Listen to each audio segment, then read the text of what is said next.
How to set up Netgear Wi-Fi extender EX2700. Step 1. Plug in the EX2700 into a wall outlet near your router for the initial setup. Wait about 1 minute for the power LED to turn solid green. Avoid plugging it into power strips, surge protectors, or hidden outlets behind furniture. Step 2. Connect to the extender's Wi-Fi. On your phone or computer, open Wi-Fi settings, connect to Netgear_EXT or similar extender setup networks. No password is usually required during setup.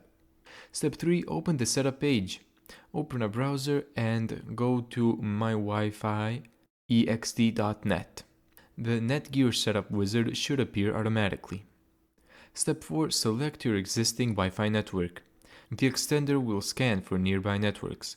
Select your home Wi-Fi, click Next, enter your Wi-Fi password.